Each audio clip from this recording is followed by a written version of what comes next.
Refresh. Do you all feel refreshed? Did we actually get refreshed? Oh yeah, hey, that was a pretty quick changeover. Usually doesn't go that well. Welcome everybody. For anyone who didn't quite make it, hopefully they're hitting refresh. There we are. Welcome to the weekly meeting. I am your hostess, Adriana A, and we got some good stuff coming up. It's been a busy week.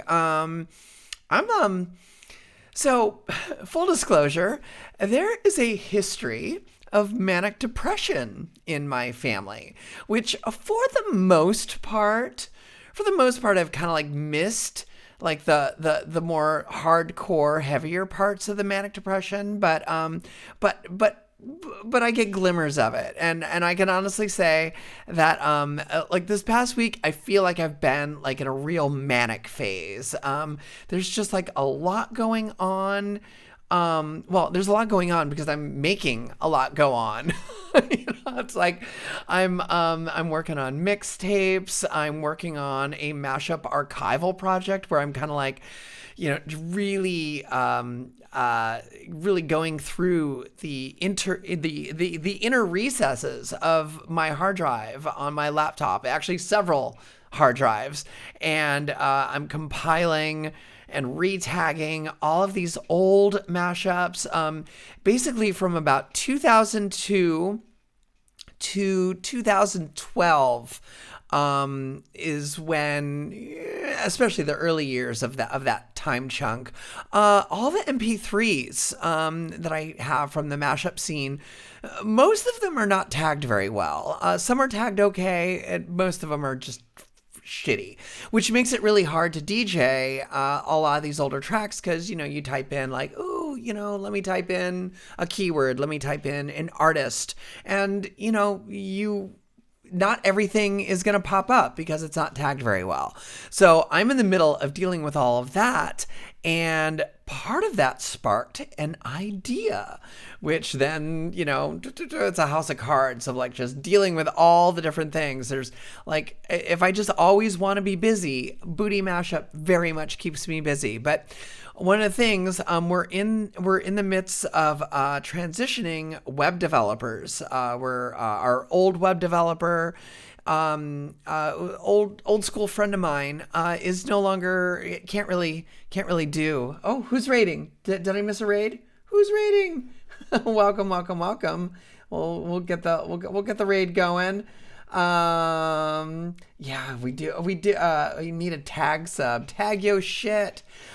So yeah, I'm figuring if all this stuff's going to be tagged, I'm going to have like a massive collection when I'm done with this project of like 10,000 mashups. So for me and my DJs, it's going to be great. We can find all these things when you guys in the chat pod like request. You make crazy requests sometimes, real deep cut stuff, like older artists, things that you challenge us on where you think it's like, oh, you don't have this.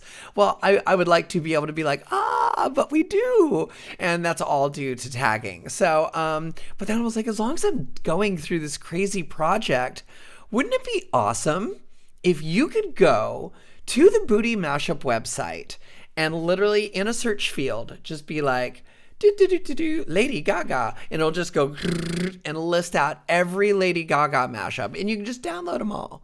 Would that not be an awesome thing if you were, say, a certain level of Patreon subscriber, or that kind of thing? It's like I'm just trying to scheme ways of like, because we appreciate our Twitch subscribers, we appreciate our Patreon subscribers.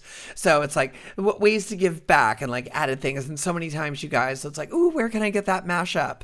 And that would be like a super cool project. So I've been kind of putting the word out, so that might happen. And then the other big news that happened this past week, we got our Twitter back.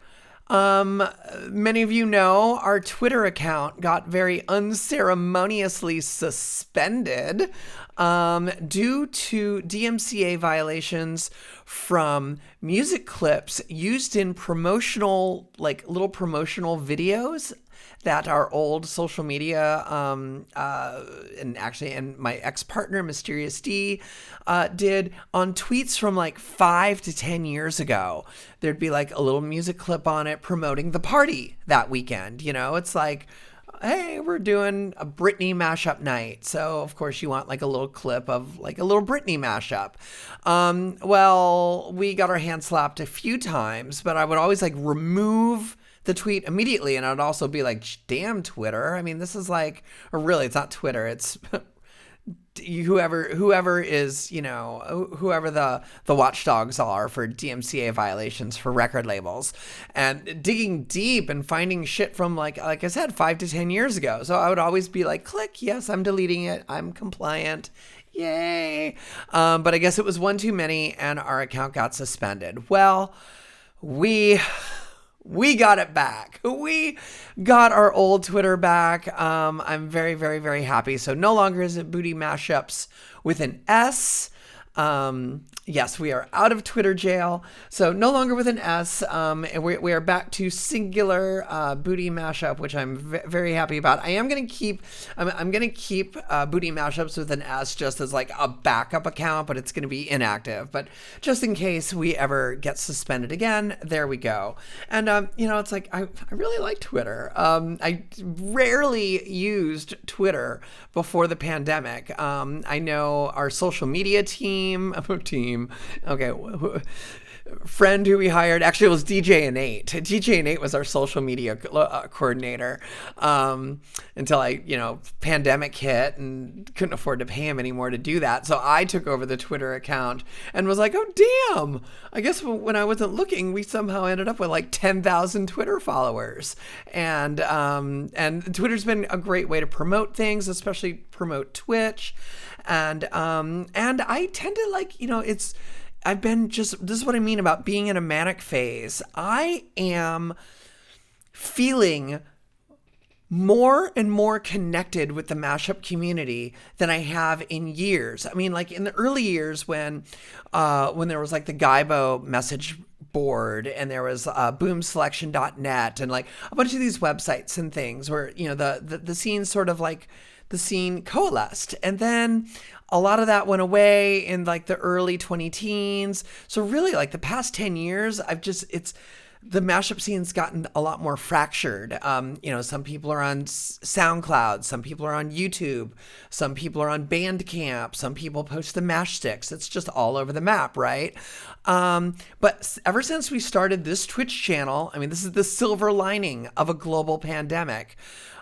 People have found us. I'm getting more connected. I'm like, now it's like, you know, and I don't have to worry about running a party every damn week. I have more time to really dig around for stuff, reach out to people and be like, hey, I love your work. Where can I get a high quality MP3, 320 kilobytes per second instead of a YouTube rip, you know, things like that. So, of course, the flip side of that is being much more active in the mashup community means that I've often have a lot more to say about mashup culture than I used to. I mean, I've always been very opinionated and I've always had lots of things to say, but now it's like, oh my God, wait, I could just tweet about this because that always goes well. So last Friday, I was digging around for Montero mashups, Lil Nas X, Montero, Call Me by Your Name, #1 hit in several countries. And I'm like, I'm DJing this weekend. I really want to have some like really cool Montero mashups to play. Like, you know, and you know us here at Booty Mashup, we love the pop, but we also love the pop when it's like mashed up with, you know, stuff that you wouldn't expect. I mean, that to us is very much like what makes the mashup scene fun is that like, oh my God, what the fuck is this kind of aspect of mashup culture? So I was very disappointed when I went on YouTube because that's really where so much of mashup culture is these days. And because nobody had posted, I couldn't really find anything necessarily good on some of my usual channels, some of the Facebook groups, some of the, mash sticks. So I go on YouTube and I'm just digging. And it's just like pop mashup after pop mashup, like not even a genre clash or barely a genre clash. And like, so anyway, this is what I posted. It's been 3 weeks since Lil Nas X dropped Montero, Call Me By Your Name, and I'm so disappointed by the dearth of good mashups. Do a Google search, and it's mostly generic, phoned-in, boring, what's the point mashups. No genre clash, no creativity. Mashup YouTube, you can do better. Yet, those are the ones that rise to the top of the search listings. So disappointing that subpar work gets the attention, while the interesting Montero mashups with The Prodigy and Iron Maiden by Louis Wake and I Will Battle barely have any views.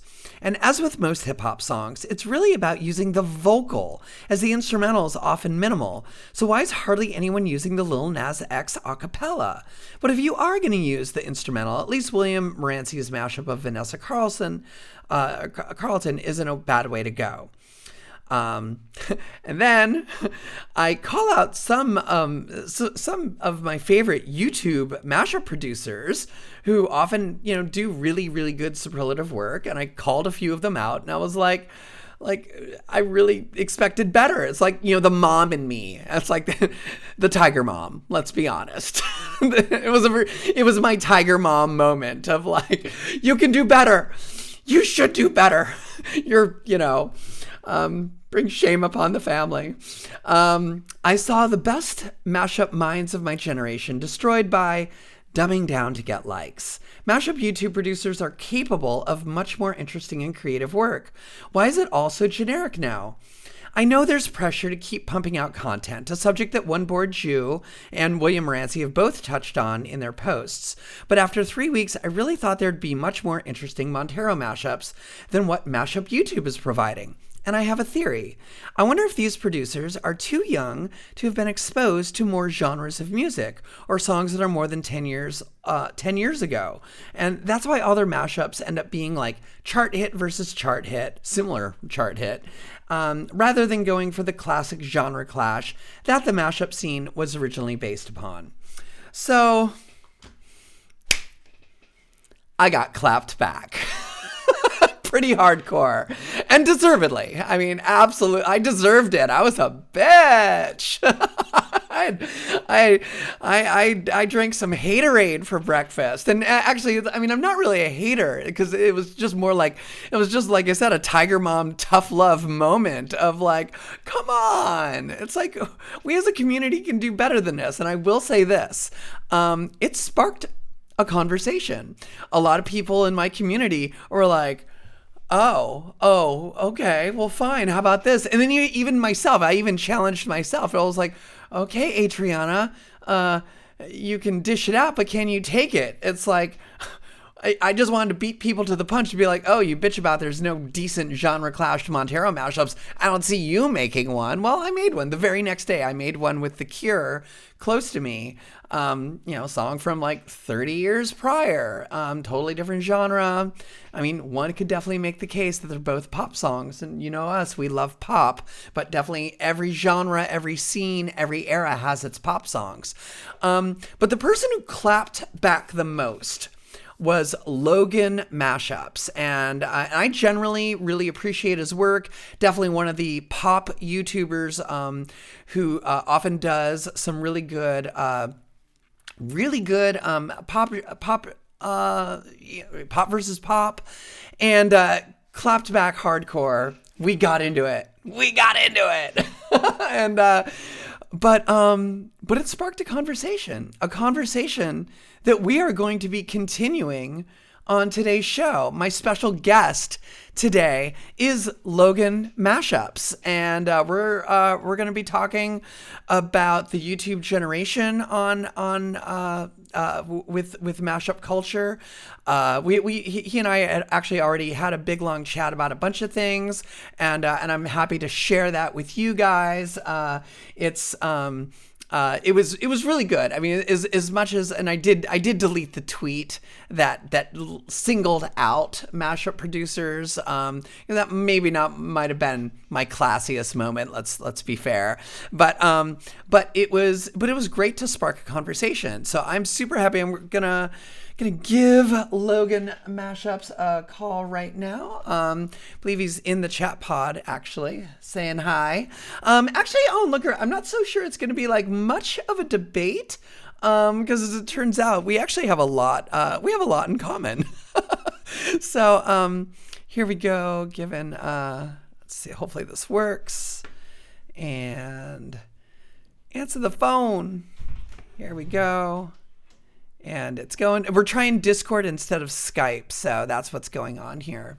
And my tech support person is here. I'm just here on standby. What? I'm just here on standby. Oh, standby? No, we got him. Hello. Welcome to the show, Logan. Hello. I'm so glad to be here. Thank you for having me. Yeah, and you're coming to us all the way straight out of Kansas, huh?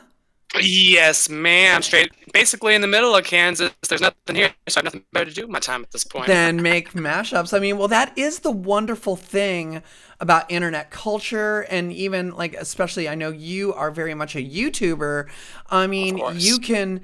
Like you and I talked about it. I was like, why aren't you DJ? And I was like, oh wait, because you're in the middle of Kansas. But the thing is your contribution to mashup culture doesn't have to be like the stereotypical, a DJ thing. You're producing these tracks and you're putting them out there, and it doesn't matter where you are. You've made quite a decent, carved quite a niche for yourself on YouTube. Thank you. And as I was saying earlier, you definitely champion the, what I was kind of bitching about in my tweets about pop versus pop.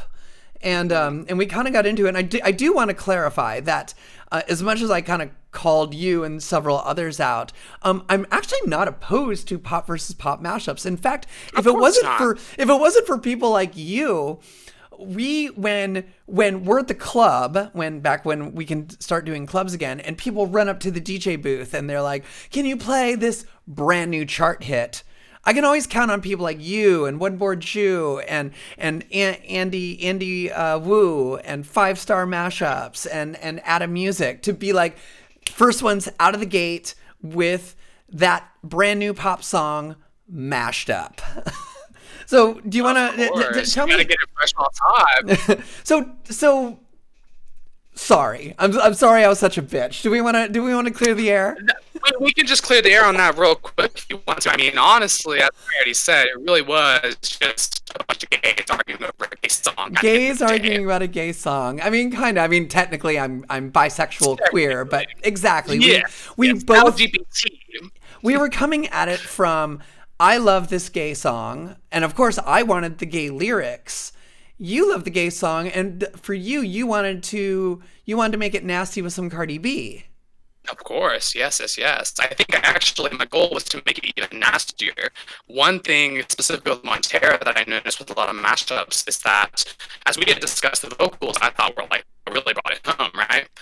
The specific line that I'm talking about is obviously shooting a child in your mouth while I'm writing. I'm not sure if I can say that live. But that line... You can say that. We're for mature audiences here on Twitch. Okay, perfect. That's what I was expecting. But yeah, that line specifically was missing in a lot of Montero mashups. And I think it was because it was almost too controversial, but I live for the controversy. I love dirtiness. If it's gay, then yes, I want to use all of it. And Cardi B really complimented Lil Nas X in the regard that they're both just they're hype men and women is what they are. They know how to get a crowd hyped up. Energy is just exploded, which they already collaborated with Rodeo, and I think that mashup did their original collab more justice than Rodeo did.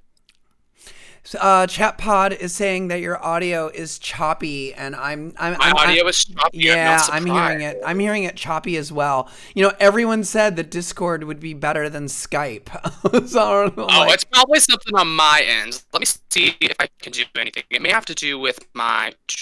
Let me try something real quick. Make sure I have the right microphone on to begin with. Speaker head tech, yes. Input device, microphone. Try this one. Oh, wait, that just sounded a little different. Okay, does it sound better now? Oh, I think so. Let's try that Okay, instead. perfect. Yeah, I had to change the setting. My apologies. Is it sounding better for you guys now? Well, actually, Me too. it's still a little choppy. It might be your internet. It might be your internet connection too, but I do think it's Yes, better. I got one more thing I can try real quick. I can turn on my actual. I love totems like it should be better in Kansas than in the French countryside. You don't know that. Yeah, you would think. Does this sound better? Oh no, that sounds worse. Oh, okay, let me go back to the Jupiter Gatling says that you should turn off the noise canceling, possibly on your Noise canceling. yeah, Let's see. if you have that. I'm gonna try something real quick. I'm gonna enable my push to talk and see if that'll fix the problem. Yeah, and other people are saying it sounds like your CPU might be stressed out a little bit from connection. Yeah, we actually chat pod we actually did a tech check and it wasn't that bad. Does it sound better now? Well, we're just gonna go with it. Let's see if let's see how that sounds. That's fair. Yeah, I'm trying my best. Trust me, I've been using a Walmart laptop for years now, and I ain't got time to upgrade. Yeah. What is that? What you're making your mashups on? Yes, actually, me and Maddie are the same in the regard that we both like to keep it simple. We've both been using Audacity for the past 8 years. Audacity, yeah. One Board Jew and you both use that. Titus Jones, who's been producing mashups since the mid 2000s, he only recently got off of Audacity. He was using Audacity to make these crazy, complex, multi-layered mashups. I mean, Audacity is actually pretty robust. It really is in the long run. It does the basic needs that you need for a mashup. It's the fine tuning that Audacity lacks. Because like I only use, I'm going to get tracked for this. I only use Ableton Live to pitch the audio and then export it to Audacity. Right. Oh, actually, Jupiter says he was using Audition. Oh, okay. Well, whatever. Still, kind of like a low grade, audio software compared to Ableton Live. But you're fucking around with it. It sounds like you're fucking around a little bit with Ableton Live. Definitely great for time stretching. We could geek out on that all day. But yeah, we're here to talk about. So I kind of I called out Mashup YouTube a little bit, and you're kind of like part of the second wave of YouTubers, the ones who are still around, because the first wave of Mashup YouTube got their basically got all their channels deleted and suspended. And I think you when did you start on YouTube? That is a great question. So I originally started, I remember the exact date and all, it was historic in my opinion. It was June 1st, 2013 when I posted my first mashup. It was under a name that no one's ever heard of because I actually have gone through 3 channels. A lot of people don't remember the first one because that's when I was just first starting off. But I had my first channel for about a year, lost to copyright. Second one is when I rebranded to Logan Mashups.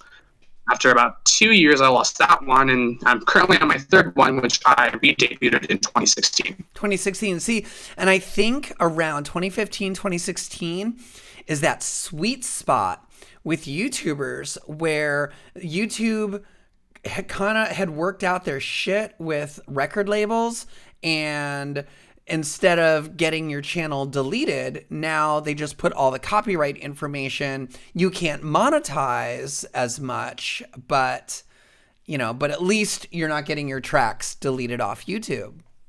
Yes, exactly. I would say the gap between about 2015 and 2016 is when YouTube really started to make some major changes to their copyright system.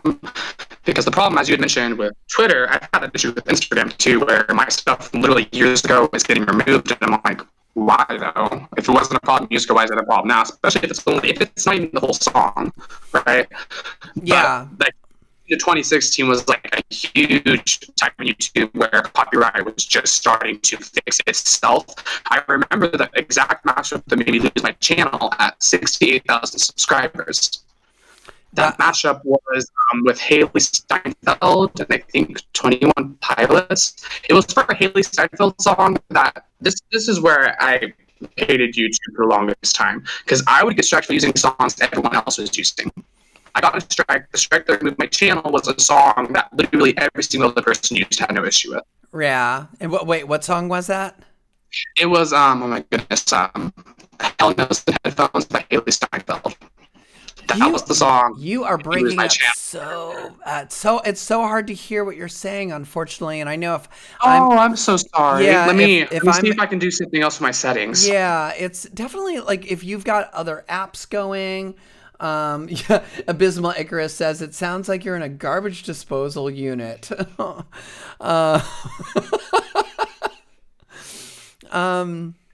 Yeah. What? How does it sound now? Well, we're gonna keep finding out. So yeah. I'm so sorry. I thought we got this all cleared up before we went on. Yeah. Apologies. Yeah. It definitely. It's just your audio is crackling up a little bit, so it's hard to hear. So what artist was everyone mashing up and getting their channels suspended for? Okay, so actually, I'm going to try and fix this in real time. Don't mind me.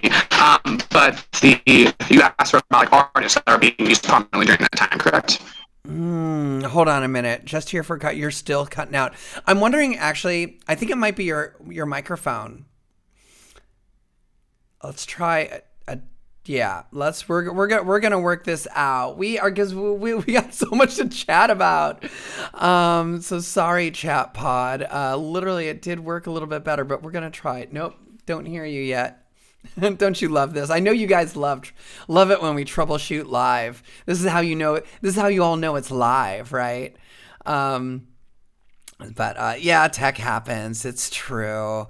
But nope, nothing. I think nope.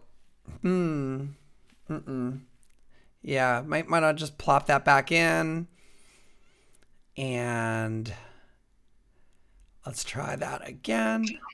Okay. How about now? Well, I mean, I think this is gonna have to be what we work with. So let's just go. Damn, I probably should have went out of my way to get a better microphone prior to this. I thought this would have done the job. Oh, Jupiter Gatling says you need to pick a different microphone input in your Discord settings.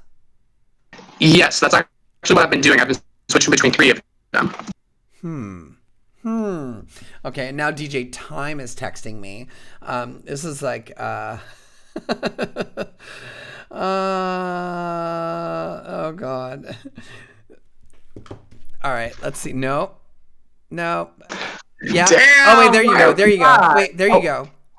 No. Okay, is it good now? Well, I don't know. Well, let's find out. It probably has to do with my connection, just on my end. I do apologize about that. Okay, I wish there was more I could do about that. No, you seem a little more clear now. Okay, good. I think it's kind of going in and out. Yeah. So let's talk YouTube. So you kind of come onto the scene. You're like your first channel gets deleted by YouTube. Your second one also gets suspended. Finally, the third time's the charm, which you started around 2016, and like. What I mean, how are you know, I call out a little bit where it feels like, oh, all these YouTubers just seem like they're trying to like, I mean, I don't say that in these words, but game the algorithm so they can get views. And, you know, in our private chat, you were like, I never do that. Do you want to talk about how that very much is a thing in Mashup YouTube, though? Yes, man, that's a great topic. So, when I got to my third channel, at that point, obviously, I started making mashups, not for views, not for attention. That was never my intention from the get-go. It literally was me having all these ideas in my mind and wanting to create them, but no one else would. By the time it got to 2016, I had a little bit of understanding of the algorithm. I was like, well, I know these artists, more people are looking up these artists versus these artists. I would say with playing the algorithm, some people take it to the point where they don't care how it sounds, they don't care what's being used, they want to be the first ones to get it out just so the algorithm favors their mashup, which kind of breaks my heart, but I understand it as well just from a marketing perspective because playing the algorithm is 100% business. Yeah. And if you don't play the algorithm and you're getting views from it, then more power to you. But that doesn't mean your content's necessarily good or high quality. Well, I mean, YouTube, I mean, one of the cliches of Mashup YouTube is like a horribly out of key, possibly out of time mashup. And I'm not saying your stuff, because your stuff's always like, you know, it's locked in that department. And these people will fill the comments field with like, great job, this is so cool. And I'm kind of like, have you people never heard a mashup before? Like, this isn't even in beat, or it's not even in the same key. You know? And so I feel like sometimes the mashup YouTube's a little bit of a feedback loop. And there's not a lot of necessarily, weirdly, considering how toxic the internet can be, people don't really have a critical ear for mashups on YouTube, it seems like. I think that also plays into the fact that people are able to build such a strong following on YouTube because it's a lot of casual listeners. Like, I would say the majority of people who turn into my content are casual listeners. They're nowhere near how we're listening to thousands of mashups a week and have high criteria that needs to be met. I've seen several examples of off-key matchups, off-tempo matchups, getting a lot of positive comments, and I think that just branches off the fact that they don't really understand what makes a good matchup. They're just, if it sounds good to them, it sounds good to them. Of course, it's all subjective. And I know in the past, for me, I've made matchups that borderline are clashing, but it's like a mixture of both, right? Like, some parts sound really good, other parts like kind of tingle your ear a little bit, and they're like, this sounds weird, but it doesn't sound bad. Right. That's the kind of sound, in my opinion. That's very, very hard to achieve without being 100% clashed. Chat pod's complaining they can't hear you very well. Do we want to try going into maybe turning video off and doing audio only? That may help. It may be some fragrance to my end because of the video. Let me turn that off and see if that helps. From my end? Where is it? Okay. Oh, no, he turned it off. He turned it off. No, Okay. Whoop. And then yeah, I can just keep mine off. Oh, Okay, we hear you. Man, I want to. This is. Oh, wait. Nope. Now you pop back on again. Let's see here. Turn the video off. Yeah, no. Right there. Okay, there we go. Okay. I turned it off. Does this sound better now? All right. I do use Wi-Fi. Mikkel, I am on Wi-Fi. I would not be doing this not on Wi-Fi. That'd be a nightmare. Okay. Yeah, green screen reveal, right? Okay, I'm just going to leave it like this just so we can kind of get through this, because I know, we have a lot of really active mashup fans in our chat. So, and I know they want to hear what you have to say. So, of course, it's all about the audio at this point. You don't need to see my cute face. We saw your cute face. We know what you look like now. So, exactly. So we were talking about people trying to game the algorithm and jumping in. I'm glad it sounds better for you guys now. Thank God. I apologize for that. Yeah. So what's your take on? What is your take on the state of mashup YouTube right now? Honestly, I think we're at such an interesting point, and I'll tell you exactly why. Okay, tell me why. As of lately, like, I swear to God, within the last month, I've seen so many new releases. It seems like every artist, regardless of the genre, they spent all of 2020 during the pandemic producing music, and I feel like 2021 is going to be a gigantic year for new releases, just based off of the several different artists I've seen dropping stuff within the upcoming weeks. For the mashup community in general on YouTube right now is a time to thrive, in my opinion, with all these new releases and a lot of labels and artists coming to the realization that, hey, if we just drop this instrumental, people will do the work for us. They'll provide the content for us. It's free promotion.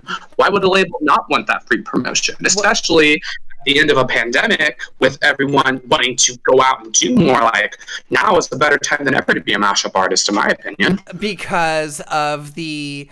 So when you say artists, you mean like the music artists that the mashup scene uses as its source material. Yeah. So, well, I mean, for instance, the Lil Nas X track in question, You had said that the reason you had also used, actually, I'm not sure if you said this, but it had been brought up that the reason the instrumental was being used so much is because that was actually released.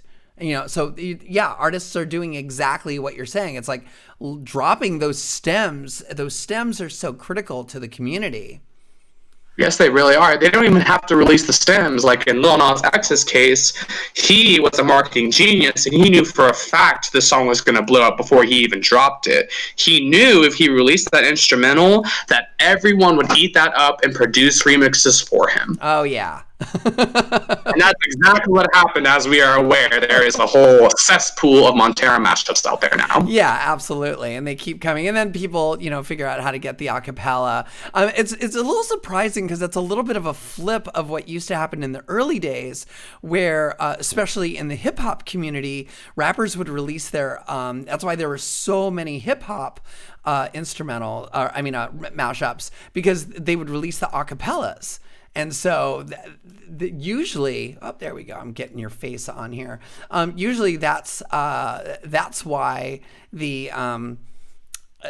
there's so many hip hop mashups from back in the day with rap vocal. And so it's interesting that they released the instrumental instead. Well, I'm not really surprised in that matter because I feel like with the stems, maybe just kind of touching back on my experience with Warner Records in 2015, they have a lock and key on their stems specifically. You have to basically not be commissioned up, but you have to be trusted with that material before you can ever get a hold of it, which is why just releasing the instrumental itself, that's all you need. You don't even need an acapella. As we know, you can take an instrumental and you can invert it over the original song to get the acapella. So honestly, all a label needs to do is slap an instrumental on every release and they're going to get free promotion. Oh, that's true. Good point. And now, when you say you were working with Warner, what do you mean by that exactly? You mean like they were feeding you on the DL? I can explain more about that actually. It was there was an interview that I did with Arts Out Loud. I'll gladly post that in the chat at some point for people to reference to, so they know I'm not just tooting my own horn. Swear to God, I'm not. But back in 2015, it was such a weird situation, right? Because at the time, I only had about 12,000. It was 12,800 subscribers, to put an exact number on it, right? Okay. I had posted a mashup with, at the time, Adam Lambert released the song Ghost Town. I'm not sure if you remember that song. Yeah. It was a good song, honestly, very catchy pop song. The whistle and the drop, chef's kiss. I had taken that and I had made a mashup with Tuvalu's Talking Body. They were both pretty prominent hits at the time that were pretty fresh. It was 5 months after the fact. Mind you, they weren't even promoting, Warner was not even really promoting Ghost Town as a single at the time. It was like a fever dream because basically, in short, Adam Lambert posted about it on Twitter. Mm-hmm. That already got me excited because that was the first time anything of that caliber had ever happened. Take it even further. At the time, they were referred to as Warner Brother Records at WBR on Twitter. This all happened on Twitter. Right. WBR, Warner, they at me on Twitter asking, they wanted to DM me. At that point, I was losing my mind. Obviously, I was like, yes, please DM me. And we had done several collaborations over about a year's time. It was a mixture of a lot of things. It, of course, was branched out of promoting Adam Lambert's work. After the Ghost Town mashup, I made a second one from them with Justin Bieber's What Do You Mean? Because that song was fresh out the gate. Yep. The goal was to promote the song and slap it onto another song that is prominent at the time. It was all business, of course. Mm-hmm. After that, I had done a few other not as prominent mashups with them because they were willing to full-on promote the work I did in relation to Adam Lambert. But I did a few other mashups with them with, let me think off the top of my head, BB Rexa. They had mentioned working with newer artists on their label as well. However, our connection was short-lived. I think I was about after 6 months where I had really lost contact with them. But either way, I'm so grateful for that collaboration because it really helped shape me into the person that I am today. And it showed me that, hey, this can be something that can be taken seriously, not just as a hobby. Right.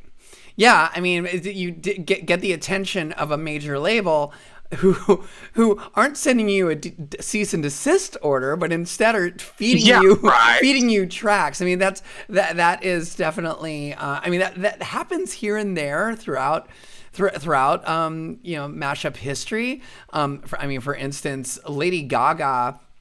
I know you told me that, you reminded me of that, and I lost my mind. Please keep going. But the thing is it's what they do for a breaking artist. But then so we get leaked Just Dance like before it came out. The entire mashup community. You didn't tell me that, bitch. Yeah, it was, shut up. Yes. And of course they paid for like a bootleg CD that we gave away for free at the parties. So that's free promotion for them. But after Lady Gaga broke finally, like a year later, and became big, then I made a mashup of Bad Romance that lasted on YouTube like maybe 3 days, and before it got like a cease and desist from the record label. And I was like, oh, the record labels, they they give and then they take away.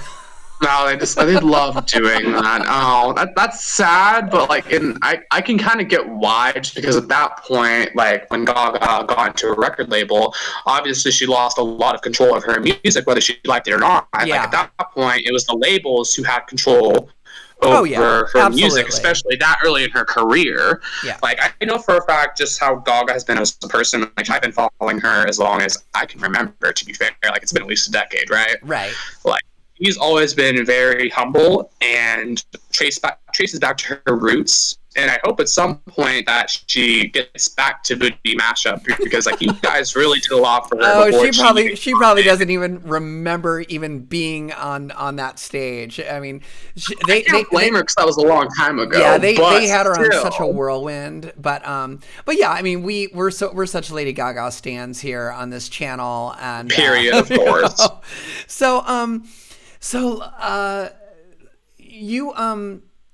You're working with a label, and now of course you're just making pop mashups for the fun of it. But you are at a certain level on YouTube where you've got a little bit of clout there. You've got, like, how many followers do you have on your channel now?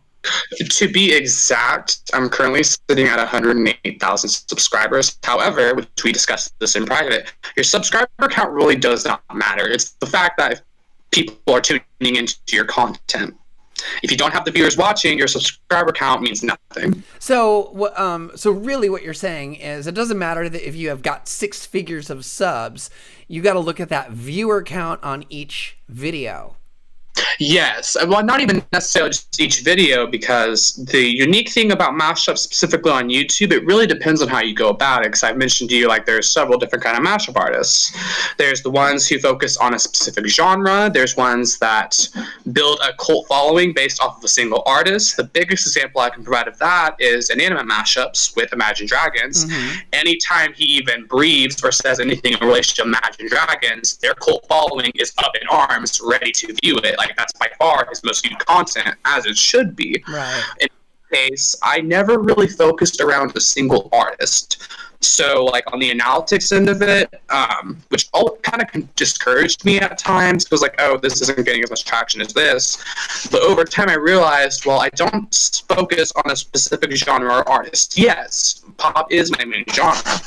However, I have used several other genres, and it's those ones that get more put to the backseat, just because they don't necessarily cater to the algorithm. But of course, I don't make every single mashup with the algorithm in mind. I make it in mind that it sounds good. Right. Well, I think, there's definitely, and William Moranci is in the chat right now, and I've heard him talk a little bit about this on social media, where, there are the mashups that you make because you're on YouTube and you definitely feel like you've got your audience that you need to cater to, and then there are the ones that you kind of make for yourself, Yes, and weird with sorry, I didn't mean to interrupt. No. It's I would consider my audience specifically. I'm touching on something in the comments. Yes, high subs will always generate more views regardless, but you got to compare, like, if you have X amount of subs, you should be expected to be getting X amount of views per video, specifically within the first 24 hours. Like on my end, my usual peak, depending on what I post, is usually about 1,000 views in the first day. For what I do, that's good because obviously every mashup itself is different. So I don't have like a specific thing I'm focusing on that everyone's going to tune into. It varies, it literally varies video to video. Mm-hmm. Yeah, I think I found it I didn't really put that together until you pointed it out, that there are mashup artists that like only really kind of concentrate on one artist. And I think it's because the people I follow aren't necessarily doing that. Like One Board Jew and you and William Morancy and DJ Cummerbund and like all these YouTubers are always using a whole bunch of varied artists. But it is fascinating that there is a subset of mashup YouTube that just caters to that one artist. And is that like, I mean, is that because they're super fans, or is that because they think that that's, you know, they're going to like hitch their wagon to, you know, hitch their cart to that, you know, hitch their wagon to that horse, as they say? That really depends on the channel itself. Going back to, I can provide a second example to kind of cross-compare what I think is someone being a super fan versus someone who just really, like, just built a following off of that artist just because that is their best work. Going back to Inanimate does not only do Imagine Dragons. He's very diverse, and he uses several different artists. He built a cult following around his Imagine Dragons content specifically because he himself is a gigantic fan of them, and he's gone as far as to make several mega mixes of like all of their discography. That shit ain't easy. Like, I ain't got time for that. But his mega mixes with their music, Imagine Dragons overall is not my cup of tea. However, he completely reimagines Imagine Dragons and makes them more tolerable, if that makes sense. Well, I mean, not bad. Don't get me wrong, they're not bad. Oh no. We talk about this all the time here on this channel of like the beauty of mashup culture is taking something that you might not have thought that you liked and mashing it up with something, and suddenly you appreciate it more, which I think is one of the reasons, circling back to what really sparked this entire conversation between you and I, was my a little bit of the side eye of taking like, oh, a hip hop song and a hip hop song, you don't get challenged. No one's going to be like, oh, I didn't think I liked Cardi B, but hearing it mashed up with, you know, something else, suddenly you're like, oh, now I appreciate it more. Whereas like, you know, Lil Nas X and Cardi B, I was kind of like, almost the same. Understandable, yes. From face value, it looked like something that, like, talking about mine specifically, because we already discussed this. You weren't lying in some aspects, honey. Your heart was in the right place. It was the fact that you called people out, which is what got you in trouble. Like, that's what got you. Like, if I wasn't even mentioned, I wouldn't even caught wind of it. But like I said, but I will say, like actually adding, like the only people I added, and I told you this, and I don't think the chat pod knows. It was like, why did you call people out? And it was like, well, there were a bunch of people.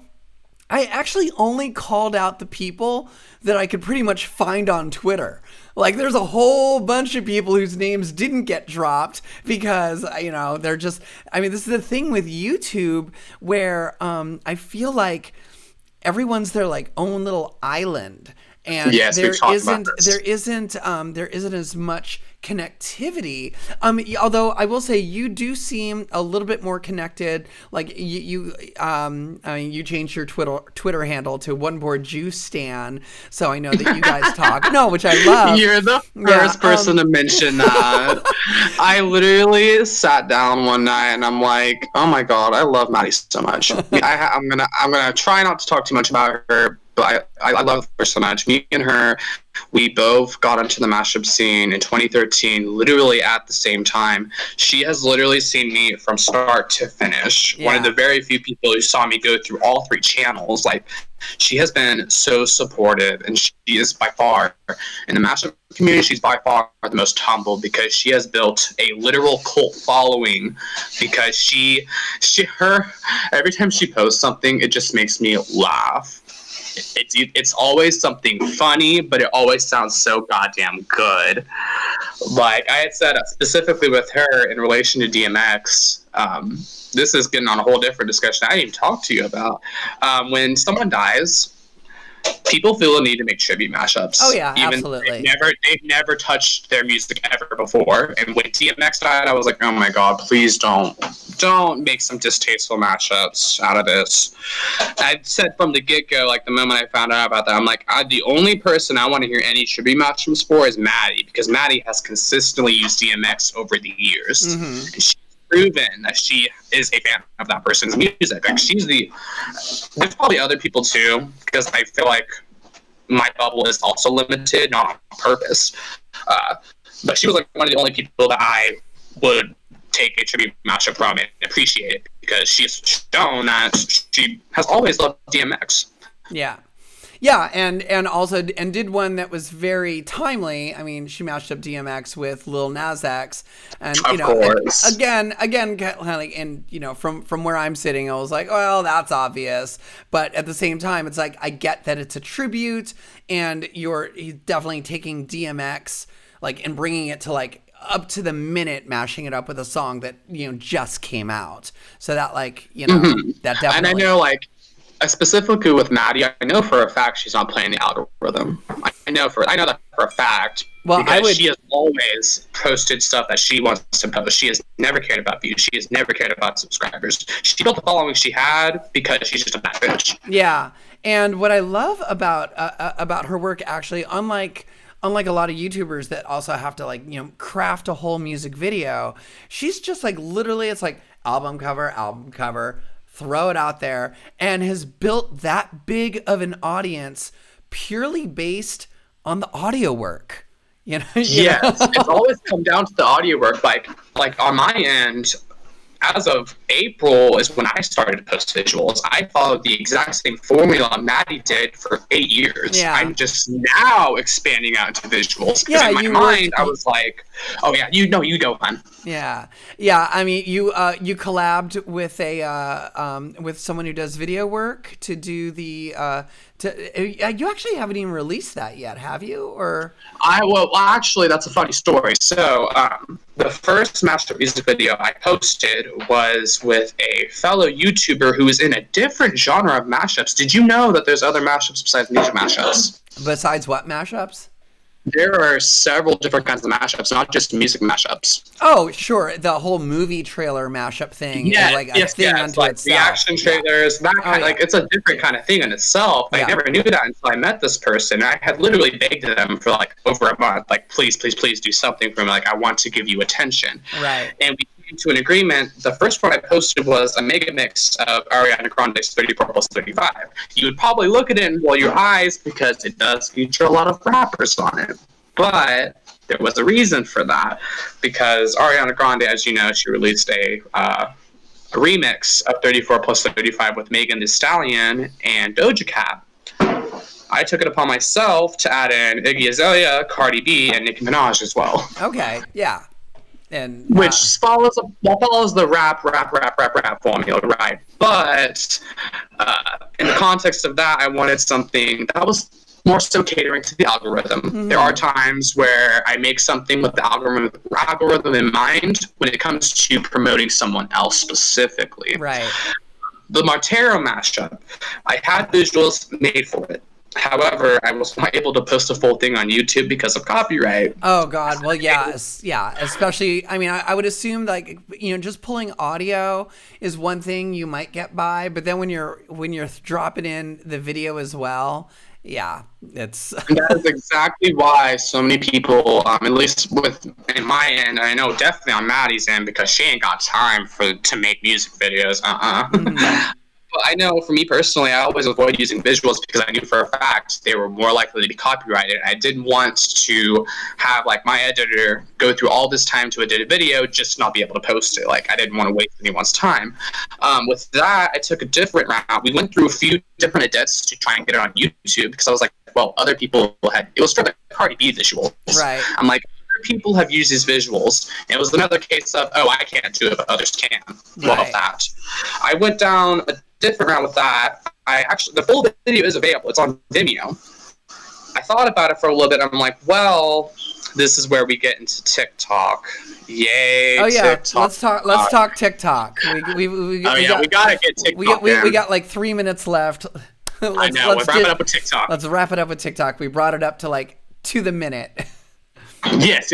I'll like fire off real quick about TikTok. But I realized that we were in a new generation of mashup artists with TikTok, and I had avoided TikTok like the goddamn plague this entire time. But I sat down and I'm like, well, if I can't post this full video, I'm going to post a snippet on TikTok. I'm going to slap it on YouTube as a TikTok mashup, and I'm going to let the algorithm do its job.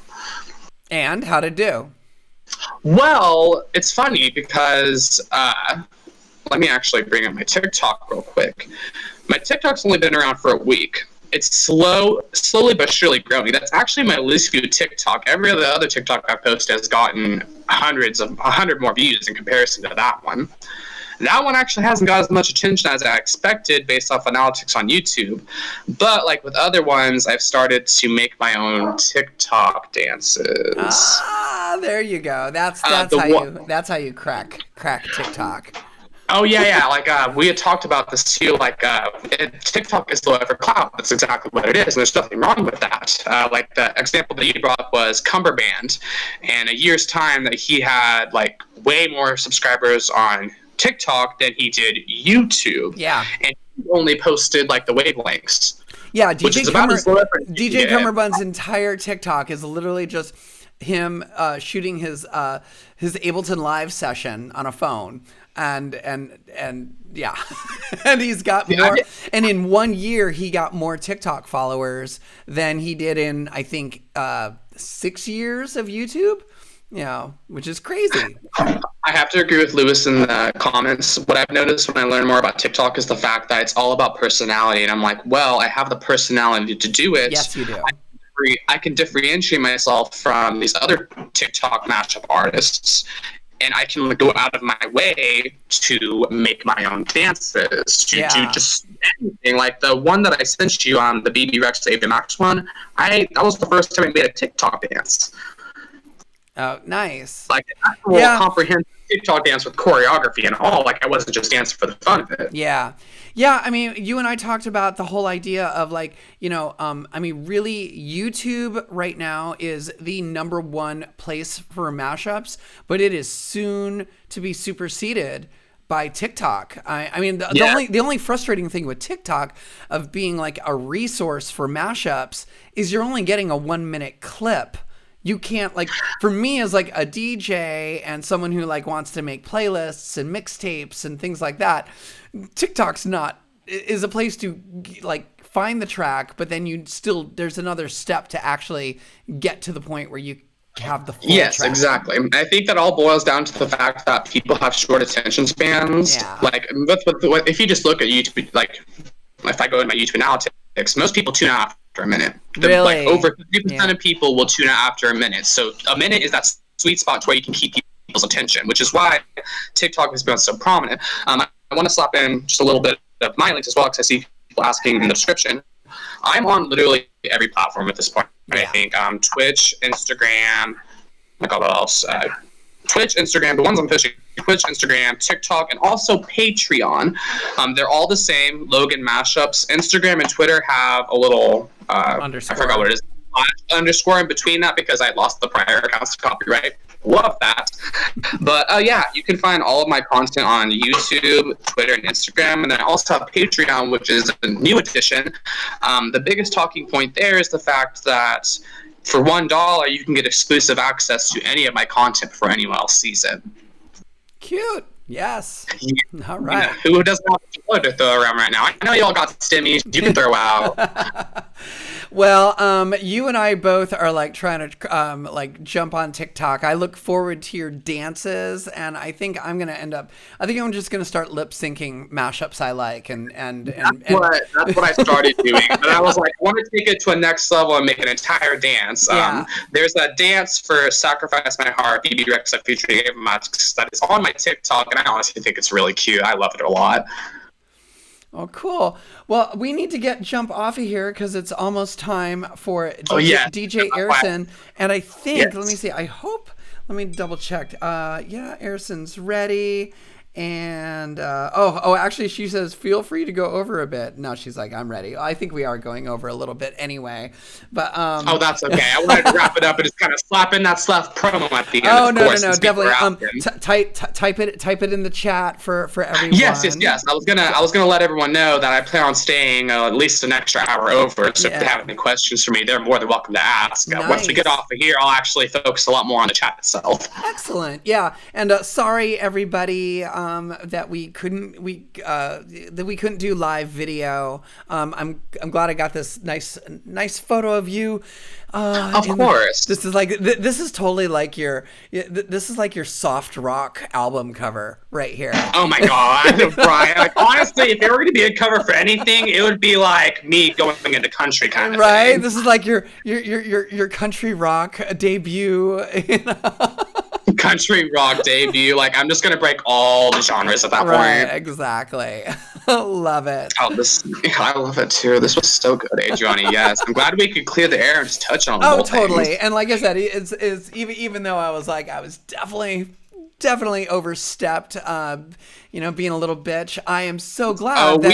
We both overstepped our boundaries, honey. You could have dragged me through the goddamn dirt, but you didn't. You kept professional when I was over there fuming. Oh, it's okay. I work in nightlife.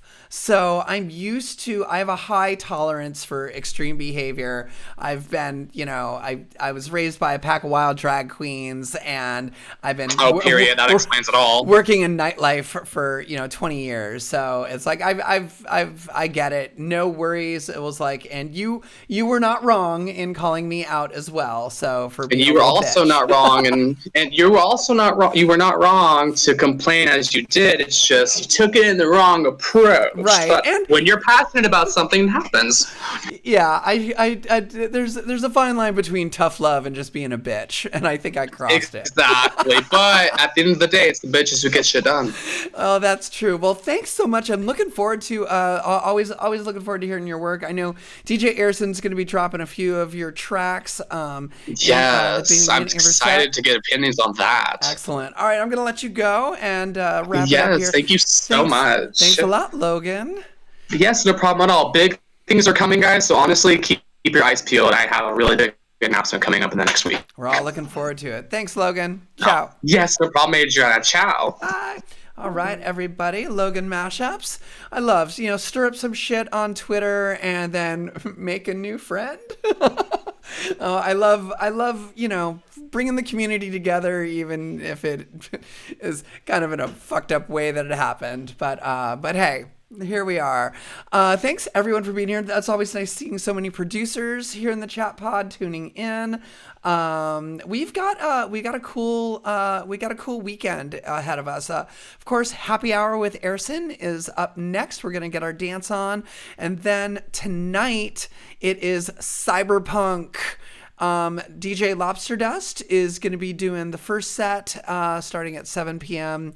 Pacific, 10 p.m. Eastern. And then I'm doing the second set starting at 10 p.m. Pacific, 1 a.m. Eastern. And Cyberpunk mashups.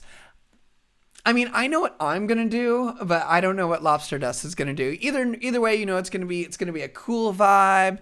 It's gonna be it'll be cool visuals, and I know I'm gonna be playing a bunch of like electro clash, electro house, synthwave, some industrial, that vibe. But of course, always mashed up, so you'll be getting the pop vocals on top of all that. So anyway, yeah, Cyberpunk is tonight, and then tomorrow is movie night because the Oscar Awards are on Sunday. So before the Academy Awards on Sunday, we're doing movie night, doing a bunch of mashups featuring songs from movies. All that, movie soundtrack stuff. So that's going to be Fox Sounds and Jupiter Gatling. So anyway, all right, time to get your dance on. Oh my God, there's even a hype train. Get hyped. DJ Ayerson is next. If you don't see her, hit refresh. Oh, wait a minute. Oh God. Before I do that, hold on. I need to change the damn go live notification because I hate it when I fuck that up. Happy Hour with Ayerson. Woo! Woo! Yeah, I don't think she's doing cyberpunk. I think that's just lobster dust, and we are no longer just chatting. I'm sure everyone's happy about that. Okay. All right. We are all right. Good to go. Thanks for the hype train, everybody. Really appreciate it. Stick around for DJ Arison, and ciao.